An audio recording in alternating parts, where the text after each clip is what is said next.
Greetings.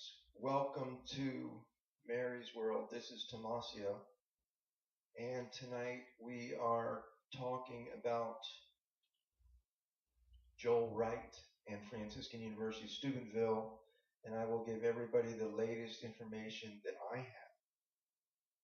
Basically, this Joel Wright came to Franciscan University of Steubenville.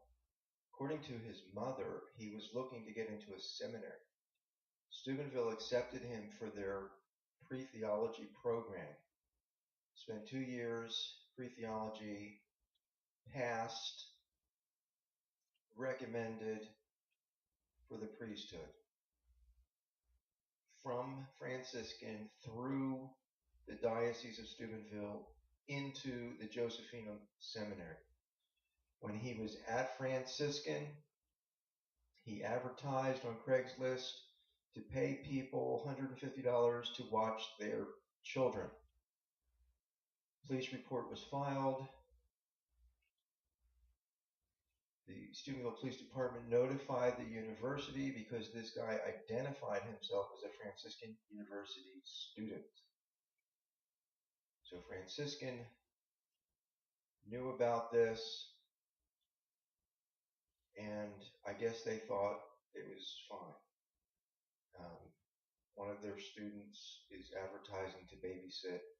And not only is he going to babysit your kids, but he's going to pay you $150. Okay, so they're asking everyone in Steubenville, anyone who let this guy come in contact with their children to come forward. I've heard from students and professor that he was argumentative in class a lot. He was challenging Dr. Hahn in one class, but I don't know what he was challenging him about. So all those guys knew this guy. All the theology department had taught this guy.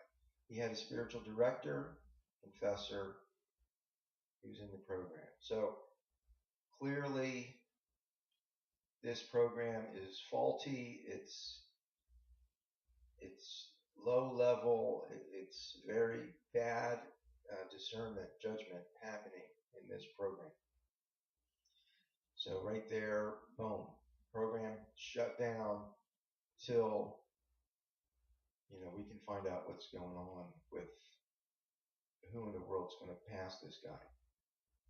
Seriously. Okay, so you got that going on. Then you have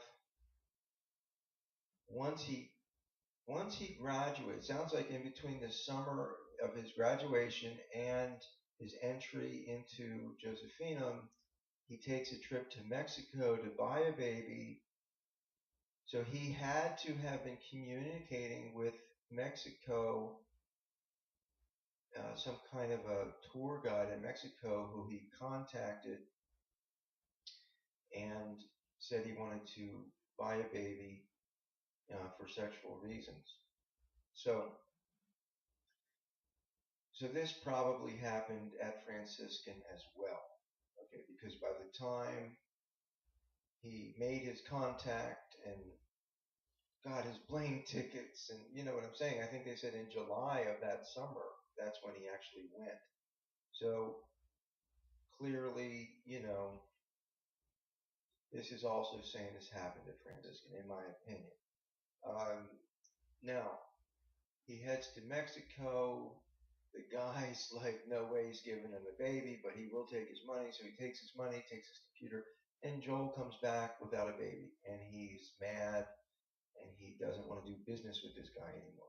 So he puts out another request for a tour guide. This time, I think he said he wanted a woman, and he was right away recognized by this other guy who eventually turned him in to the authorities, and they took over the communication with him. So these are professional, predator officers. So I'm sure they said what they had to say to get the evidence they needed. And this guy ends up in San Diego with money in his suitcase in a bottle, expecting to go to Mexico to bring a baby back. He told the seminary he'd be back on Tuesday, so he's planning to come back to the seminary.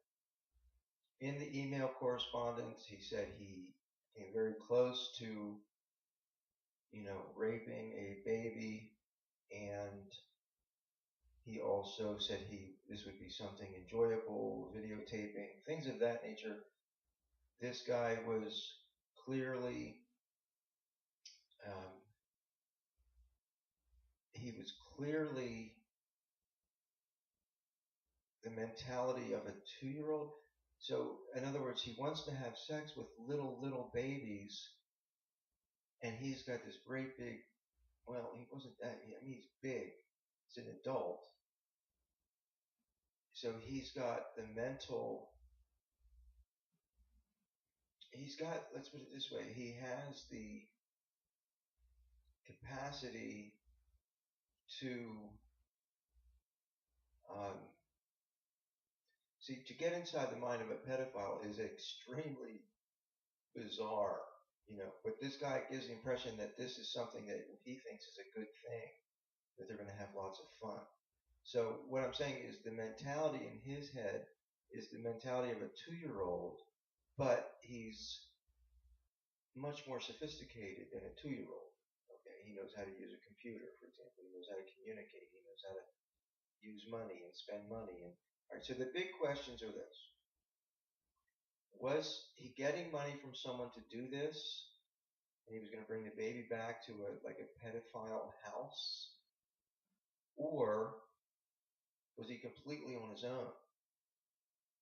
That's a huge question. That's why anyone with information needs to come forward. I have spoken to the sheriff of Steubenville, who is very familiar with pedophilia cases in Steubenville, including um, Franciscan University of Steubenville student in the past um, with a pedophilia offense. So, and we know that, Father Bertolucci was also involved in pedophilia. He was on the campus back when I was at school, 1983, 84, that kind of. He was a superstar priest, evangelist. So we know that took place. And when I moved there, there was a priest in charge of the priestly formation program who I knew. He had actually come on to me by embracing me and rubbing my back. And when I was like 18 or 19 years old at Trenton State College, and so I knew this guy was like, he would just come on to people. Even as a priest, he would come on to guys. And so I had to report him. This was like 2 years ago. I reported him, and they eventually got rid of the guy. And then they said he was living in town. So, and there's probably many stories. Like, don't kid yourself. Okay, I'm talking to students, and they're telling me that there's some serious stuff going on, like problems, really bad things happening on campus. So, basically, there's three problems here. One is the university where my children attend school is not doing a good job. Okay, they're raising money, yes. Okay, they're bringing in really good kids, yes. But they're not. Their judgment is horrible. They're exposing these kids to horrible things. Now everybody has to know that Franciscan promoted a very sick person to the priesthood after the pedophile scandal. So all these kids now, they can ignore it. They can pretend it's not going on, but it is. It's going on. Their parents have heard it. It's been on the news. It's going to continue to be on the news. The university has a hush. They can't even talk about it.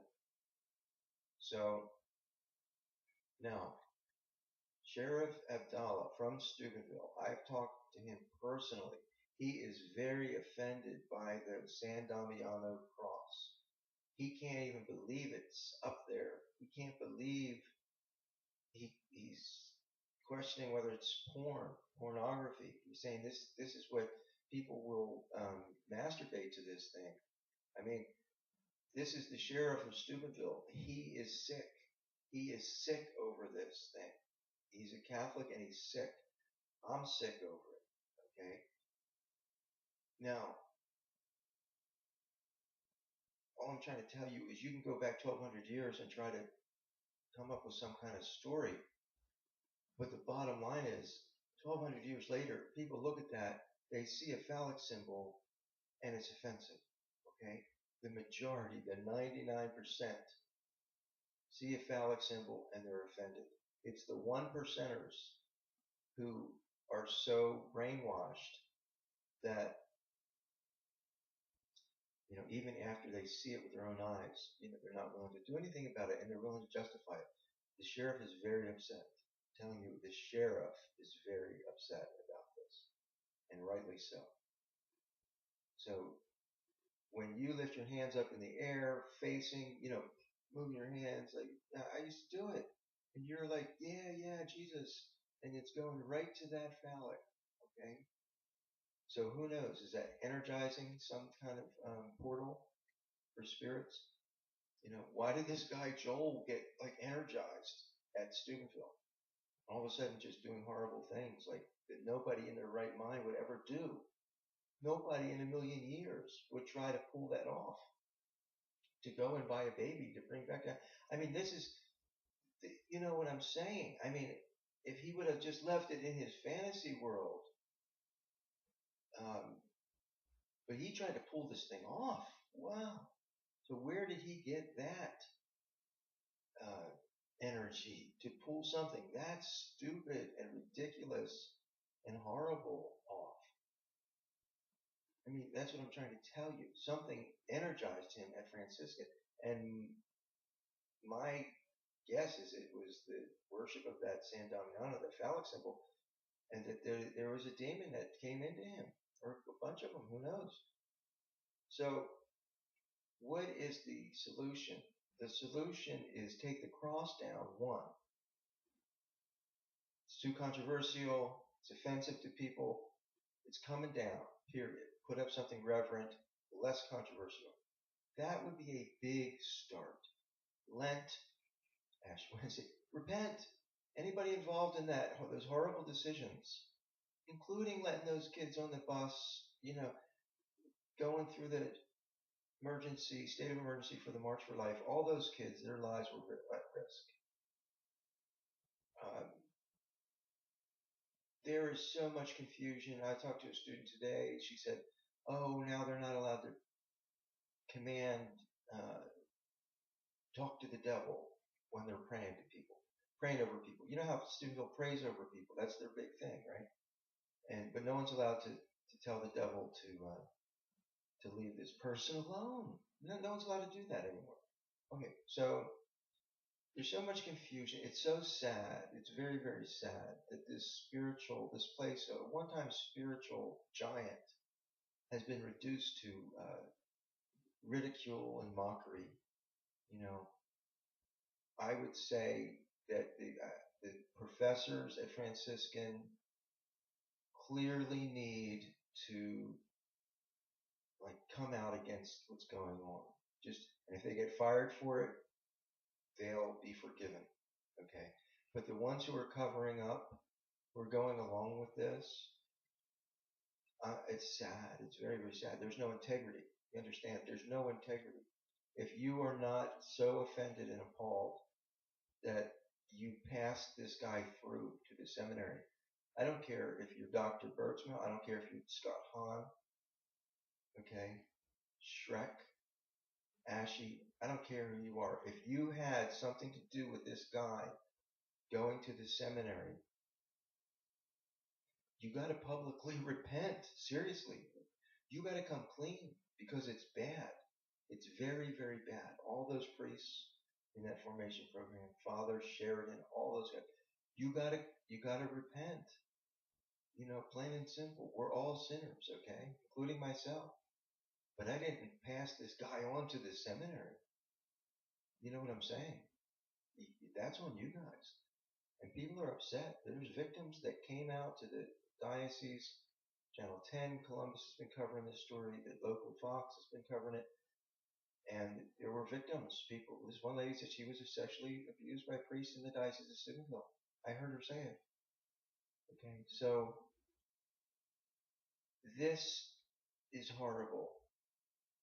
This is very, very bad that this is going on. And you can say, well, let's just move on with our life or whatever. Go ahead and say it. Go ahead and say it. But the problem is, if there's not change, these things happen as signs. There's been so many signs. The Blessed Mother has said, boom, don't go preaching Mary, and you're letting this stuff go on. She's not going to accept it. She's not accepting it. Okay? They have all the top, marry this, marry that, you know, and what are they doing? You know what I'm saying? Including the Marians and the Divine Mercy guys, because they're letting that phallic symbol just hang out there, and they're not doing anything about it. They're not saying a thing about it. So if you don't have the guts to speak out against a very, very bad portrayal of Jesus Christ that's immodest, as far as I'm concerned, it's very sad. I don't know what else to tell you. You can't be like, what has Donald Trump said about Megyn Kelly? She's second rate. She's, so it's second rate, guys. If you can't step up at this point, it's second rate. And as an alumni, father of two students, resident of Steubenville, I'm telling you right now, a lot of alumni are very upset. A lot of the local people are very upset.